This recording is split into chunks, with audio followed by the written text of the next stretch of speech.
మనం సుఖంగా ఉంటే చాలదా? అంటే ఏంటి? మనం కొంచెం డబ్బులు సంపాదించుకొని రుచికరమైన భోజనాలు తింటూ షికారులు చేస్తూ ఎక్కడ కావాలంటే అక్కడ తిరుగుతూ ఎవరితో కావాలంటే వాళ్ళతో తిరుగుతూ సుఖంగా అలా జీవిస్తే చాలదా? మీరు అక్కడి నుంచి ఇక్కడికి వస్తా అంటే ఆదివారం నాడు ఎందుకే ఇక్కడికి వెళ్తారు బెంగళూరు నుంచి? ఇక్కడ ఎన్ని సుఖాలు ఉన్నాయి, ఆ ఎన్నిట్లు వదిలేసుకుని ఆ కుగ్రామంకి ఎందుకు వెళ్తారు అని కొంతమంది అనే ఉంటారు. మీకే అనిపించి ఉంటుంది ఇక్కడ ఏంటో సుఖంగా ఉండక వీళ్ళేంటి ధర్మం అంటారు, భక్తి అంటారు, ఇదంతా ఏదో మాయ మిథ్య అంటారు. ఏంటి గొడవ అంతా? సుఖంగా ఉంటే చాలదు, ఏదో రకంగా సుఖంగా హాయిగా తినటం తిరగడం పడుకోవడం చాలదా? ఇలాంటి క్వశ్చన్ ఆన్సర్ కావాలా? ఆన్సర్ కావాలని నాతో ప్రయాణించాలి.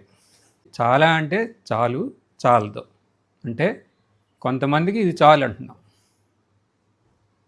కొంతమందికి ఇది సరిపోదు అంటున్నాం. ఎవరికి ఇది సరిపోతుంది? ఎవరైతే ఈ శరీరం, మానవ శరీరం అనే రూపంలో మొట్టమొదటిసారి ప్రవేశించారో వాళ్ళకి వేరే ఏం అవసరంలా, సుఖం చాలు.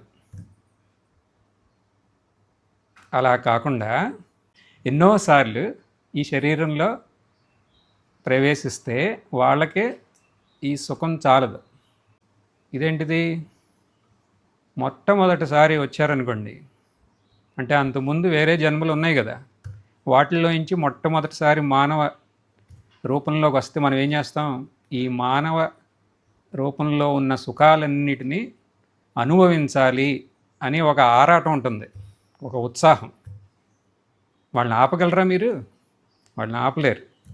వాళ్ళకి ఇంకా కళ్ళు కనపడకుండా సుఖం కోసం ప్రాకులాడటమే. వాళ్ళకి అది ఓకే అంటున్నాం. అదేంటిది? వాళ్ళని అలా ఆపామనుకోండి, వాళ్ళకి ఏమవుతుంది? నిరుత్సాహపరులు అయిపోతారు. ఇప్పుడు ఒక జంతువు ఉంది, అది ఏం చేస్తుంది? పొద్దున్న లేచిన కాడి నుంచి సుఖంగా ఉందామని చూస్తుంది. ఏదో రకంగా తినాలి, కావాలంటే ఇంకో దానికి చంపైనా సరే తినాలి, ఎవరితో కావాలంటే వాళ్ళతో తిరగాలి, తర్వాత పడుకోవాలి. దాన్ని ఈ పనులు చేయకుండా ఆపితే ఏమవుతుంది? నిరుత్సాహపడుతుందా? మీ మీదే పడుతుంది, తిరుగుపడుతుంది.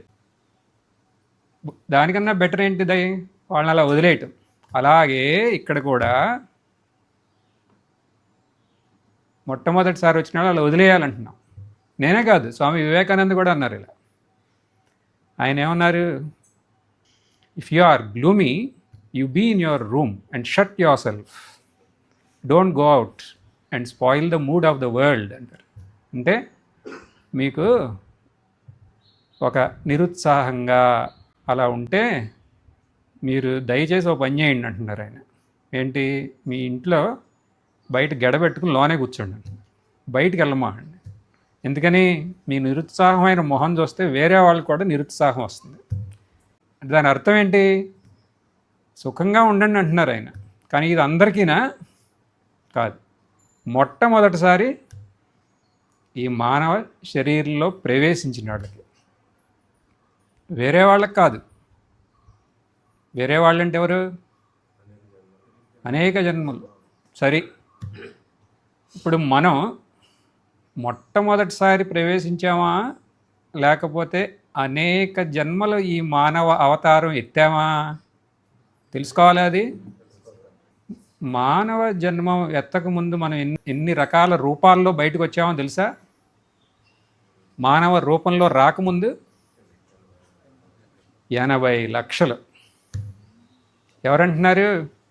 పద్మపురాణం ఏమంటుంది? పద్మపురాణం స్థావర 20 లక్షాణి, జలజ నవలాక్షిణ్యం, కూర్మయో రుద్ర సంఖ్యానాం, పక్షీణాం 10 లాక్షకం, 30 లక్షాణి పశువః, 4 లక్షాణి మానుషాః. అంటే ఏంటి? ఇది మొత్తం కలిపితే 84 లక్షలైనవి. మొదట ఎలా ఉన్నాం మనం అందరం? ఫస్ట్ వృక్షాల్లాగా ఉన్నాం.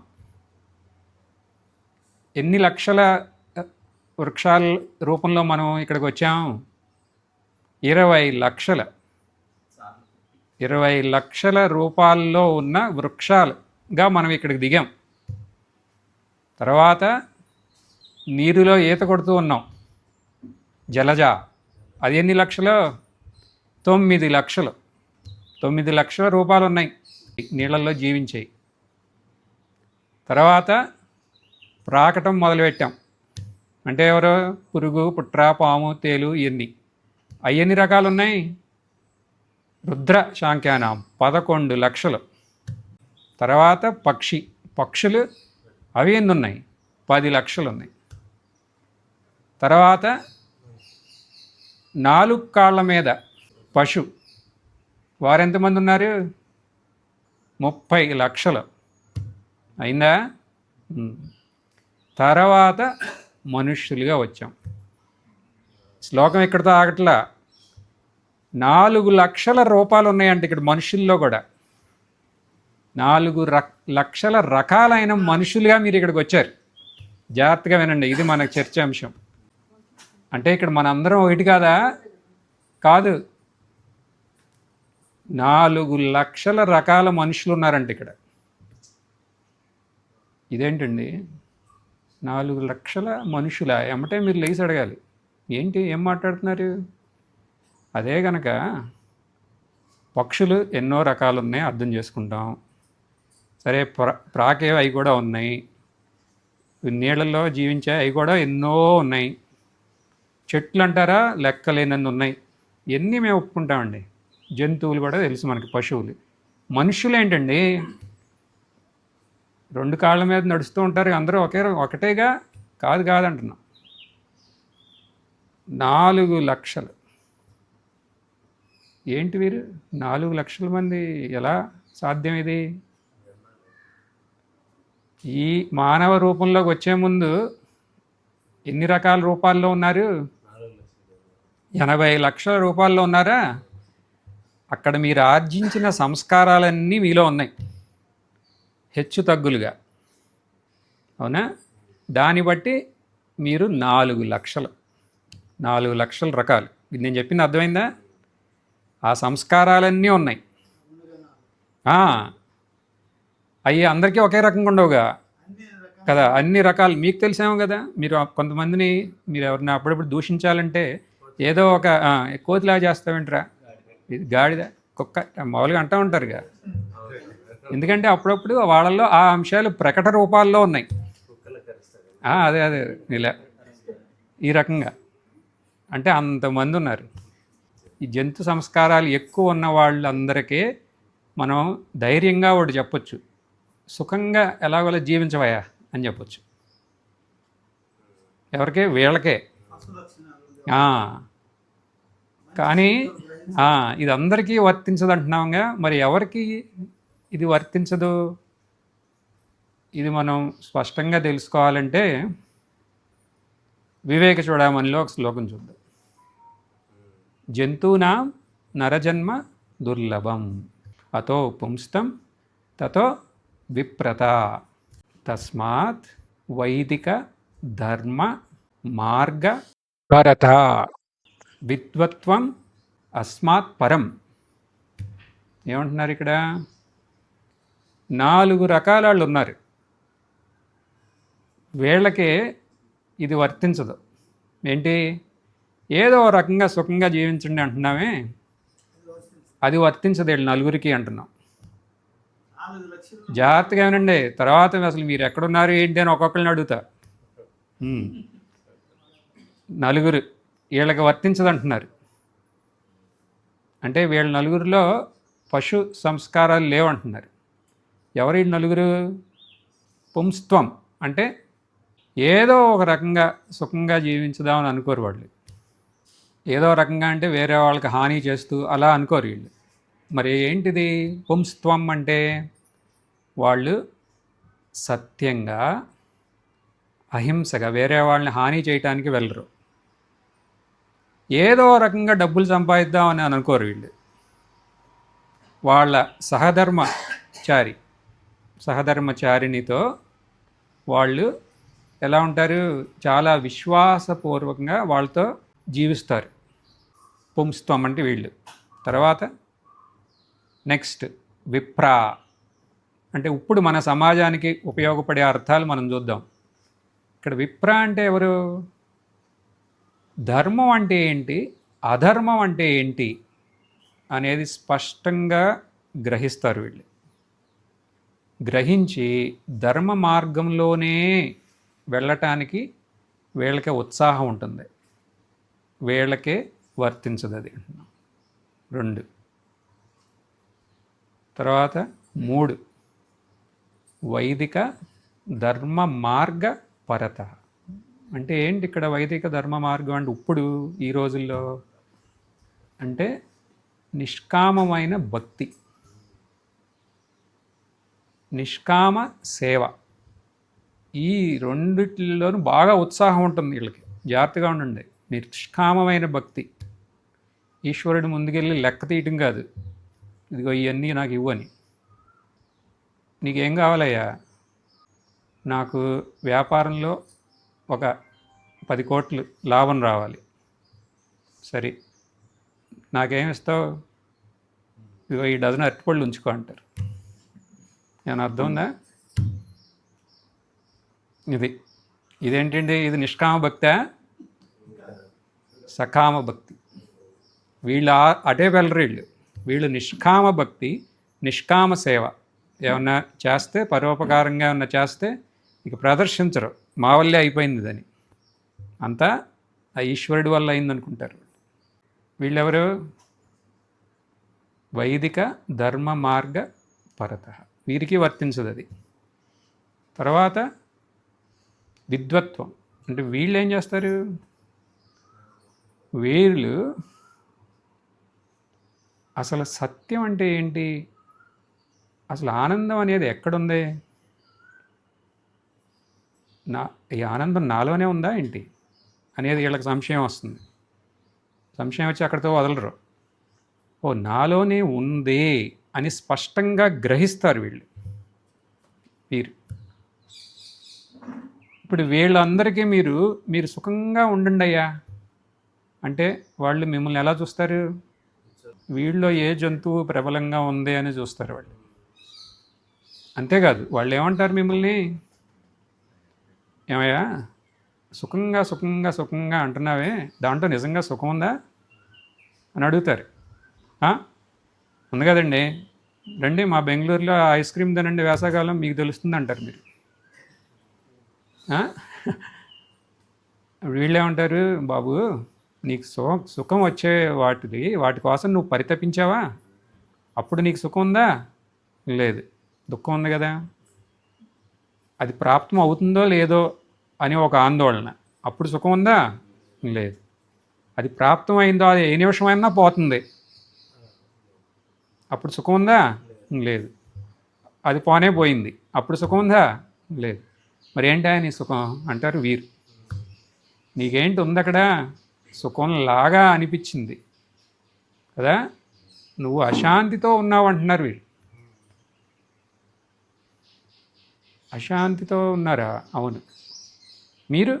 మేము శాంతిలో ఉన్నాం, శాంతితో జీవిస్తున్నాం మేమేం చేసినా అంటున్నారు వీళ్ళు.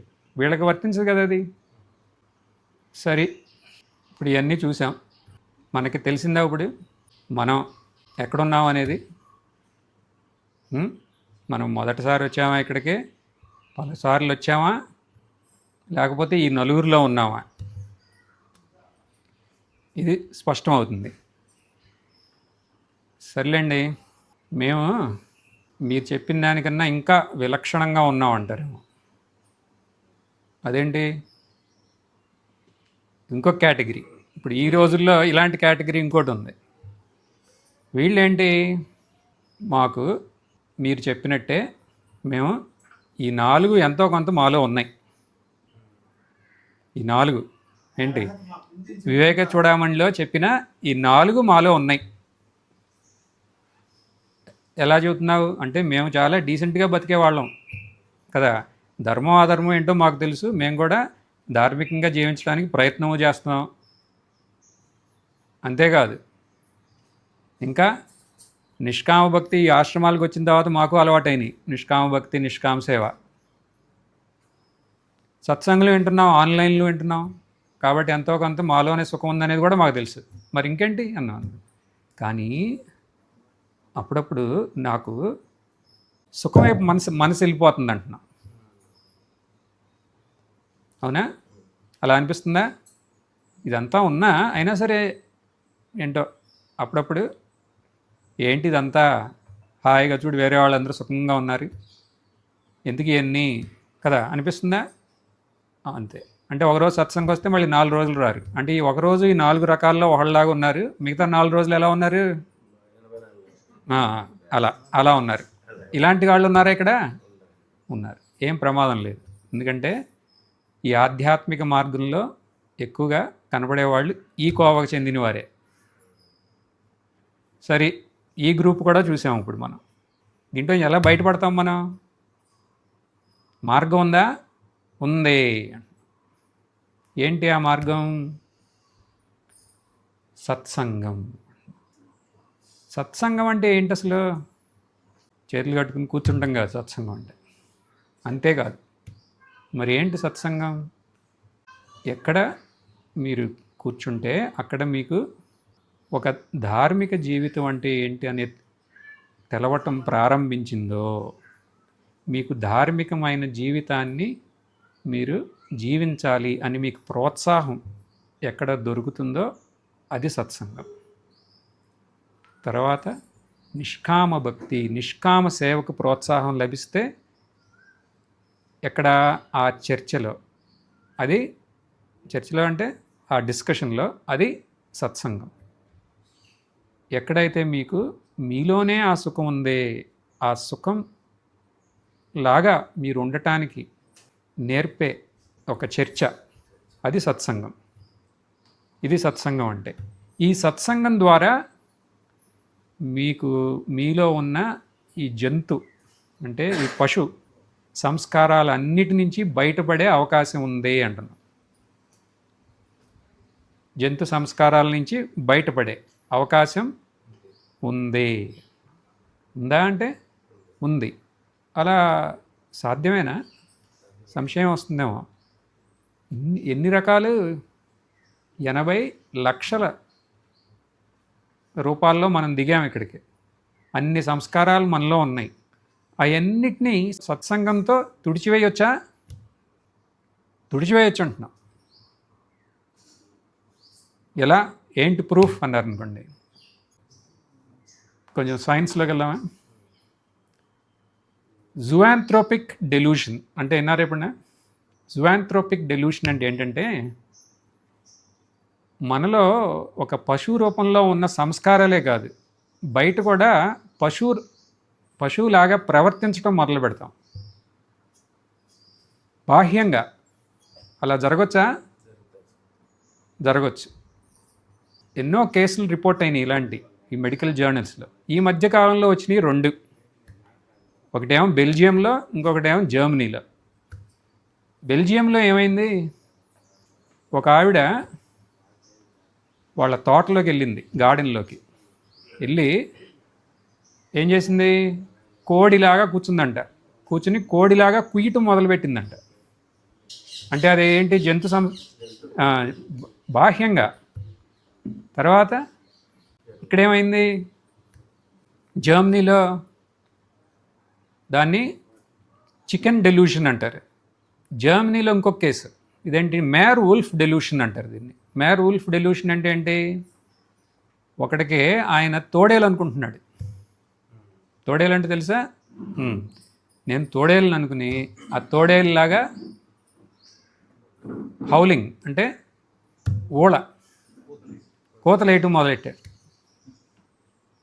ఎవరో ఈ జర్మనీలో ఒక యువకుడు. వీళ్ళిద్దరిని ఏం చేయాలి? వాళ్ళు వదిలేలేరుగా కుటుంబ సభ్యులు. ఏం చేయాలి? వాళ్ళని హాస్పిటల్ తీసుకెళ్తే వాళ్ళతో ఏం చేశారు?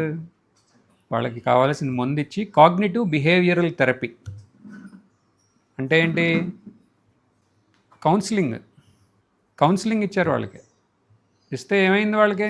ఆ సంస్కారాలన్నీ పోయి మళ్ళీ మామూలు మనుషుల్లాగా వాళ్ళు జీవించగలిగారు.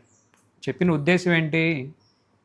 బాహ్యంగా ఇంత స్పష్టంగా ఉన్న ఈ పశు సంస్కారాలనే మార్చేస్తా అంటే ఈ కౌన్సిలింగ్ మన లోన ఉన్న సంస్కారాలని సత్సంగం మార్చలేదా? సత్సంగం అంటే ఏంటి? స్పిరిచువల్, ఆధ్యాత్మిక కౌన్సిలింగ్. అది స్పిరిచువల్ కౌన్సిలింగే సత్సంగం. దానివల్ల ఎన్ని మారో? ఎందుకు మారో? సత్సంగం వల్ల మారింది ఏమన్నా ఉందా? ఏమీ లేదు.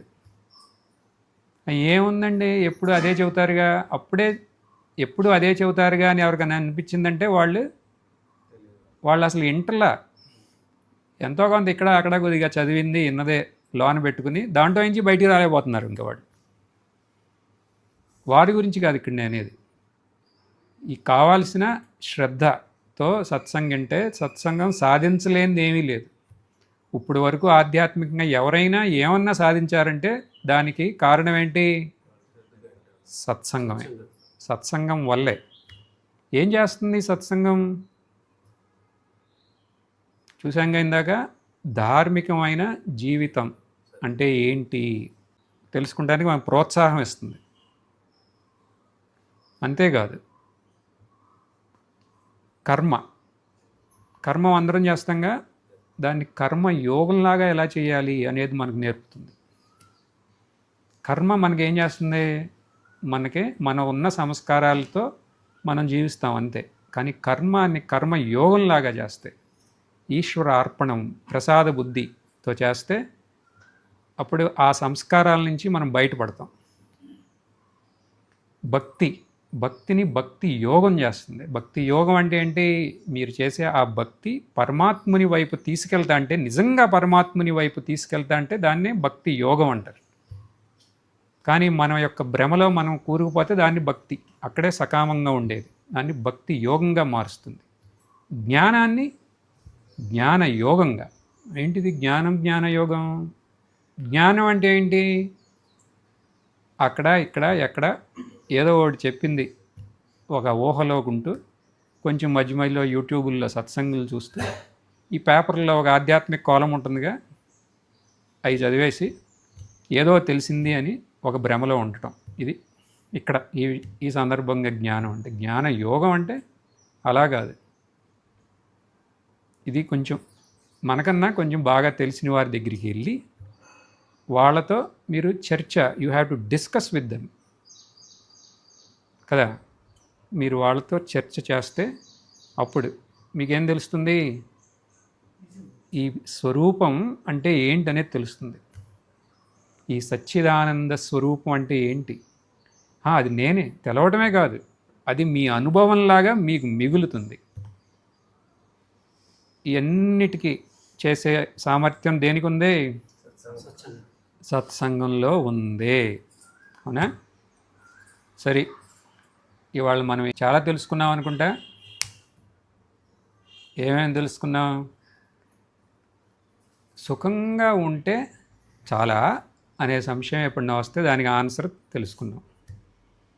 మనం మొదటిసారిగా ఈ మానవ శరీరంలోకి వచ్చామా, లేక పలుసార్లు మనం ఇక్కడికి వచ్చామా అనే ప్రశ్నకి మీ దగ్గర సమాధానం ఉంది.